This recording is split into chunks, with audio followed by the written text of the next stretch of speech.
ગીર સોમનાથ જિલ્લાના ઉનાના મસીહા અને લોકપ્રિય પોતે ગણાવતા ધારાસભ્ય કેસી રાઠોડ 30 વર્ષથી ક્રાઇમમાં માસ્ટરમાઇન્ડ છે એવું મસીહા અને લોકપ્રિય પોતે ગણાવતા ધારાસભ્ય કેસી રાઠોડ એક વાયરલ વિડીયોમાં બોલી રહ્યા છે। ઉના ધારાસભ્ય કાળુ રાઠોડ દારૂના ધંધામાં ભાગીદારી હોવાનો લેટર કાંડના પડઘા વચ્ચે વધુ એક વિડીયો સોશિયલ મીડિયામાં વાયરલ થયો, જેમાં ખુદ ધારાસભ્ય કાળુ રાઠોડ બોલી રહ્યો છે કે હું 30 વર્ષથી ક્રાઇમમાં કામ કરું છું પણ મારું નામ ન આવે એ ધારાસભ્ય કાળુ રાઠોડના શબ્દો છે। જેમાં એક રૂમમાં ધારાસભ્ય કાળુ રાઠોડ સાથે ટ્રિપલ મર્ડર કેસનો આરોપી ઇમરાન કે જે લીલિયાનો છે તેની સાથે આ હાલના મસીહા અને લોકપ્રિય પોતે ગણાવતા ધારાસભ્ય કાળુ રાઠોડ સાથે વાતચીતનો વિડીયો વાયરલ થતા ઉના અને ગીર ગઢડા તાલુકા પંથકના લોકોમાં ડર અને ભય સાથે અનેક ચર્ચાઓએ જોર પકડ્યું છે।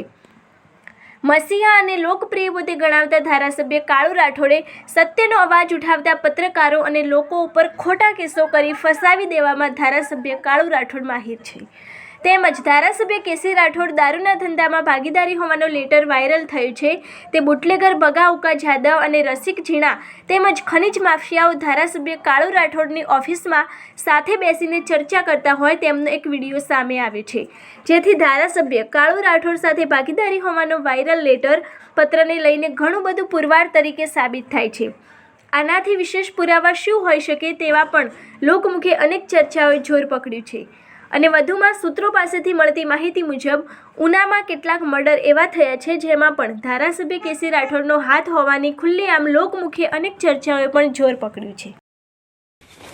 તમારા એમ આપણે એવો હું કોઈ પાત્ર એને તો ખબર અમે તો મોતના ભેગા લઈને ફરવા લોકો છે, ઘરમાં રહેવા લોકો છે, એ કોઈ વાત છે ને આપણે લાવવાની હવે તમે છે ને હવે ભાઈ ઇમરાનભાઈ હવે મુખ્ય વાતો પર આવી જાય। તમારો વિષય ક્રાઇમનો છે, નવો છે, તમારા મર્ડર પહેલાંનો હોય કે પછીનો હોય, અમારો 30 વર્ષથી ક્રાઇમનો વિષય છે અમારો।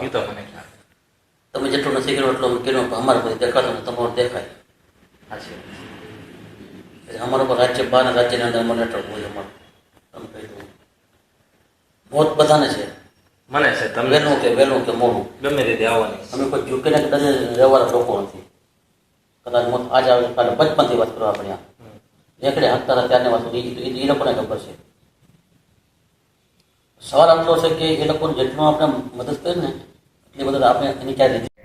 હું એડવોકેટ અજય બાંભણિયા આજે સોશિયલ મીડિયાના મારફતે કહેવા માંગુ છું કે હમણાં જ આપણા તાલુકામાં પત્ર વ્યવહારની વાત બહુ ચર્ચામાં છે। જે પત્રમાં લખ્યું છે કે કાળુભાઈને ભગાઉકા જાદવે જે જેલમાંથી પત્ર લખ્યો છે એમાં 29 લાખ રૂપિયા દારૂના દેવાના બાકી છે, એ હમણાં ફૂલ ચર્ચામાં છે। એમાં કાળુભાઈના કોલ રેકોર્ડ ચેક કરો તો શું થાય શું ન થાય એ સરકારને ખબર પડે। અને હું એક આજે વિડીયો ક્લિપ જાહેર કરું છું।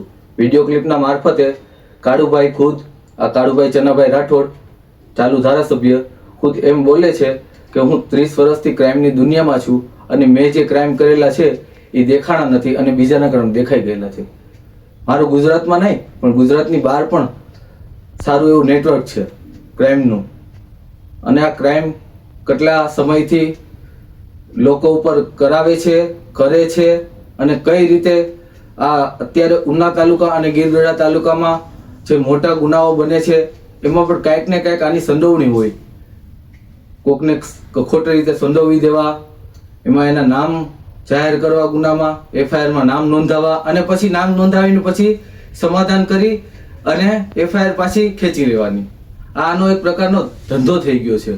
હું એક આપને ક્લિપ આજે મોકલું છું, એમાં એ બોલે જ છે બધું, આપ ક્લિપમાં જોઈ શકો છો। મને તો એવું પણ લાગે છે કે આ ભૂમાફિયાઓ, આ ખનીજ ચોરી, પછી આ રેશનિંગના ધંધા કરે છે, વરલી મટકાના ધંધા, એ કંઈક ને કંઈક આ કાળુભાઈ ચનાભાઈ રાઠોડ એની સાથે જોડાયેલા હોય, મને એવું પણ લાગે છે। હવે હું ક્લિપ આપ લોકોને જાહેર કરું સોશિયલ મીડિયાના મારફતે, આપ જોઈ લેજો, પછી જ નક્કી કરજો કે શું છે કે શું નહીં, આ કાળુભાઈ શું કરી શકે।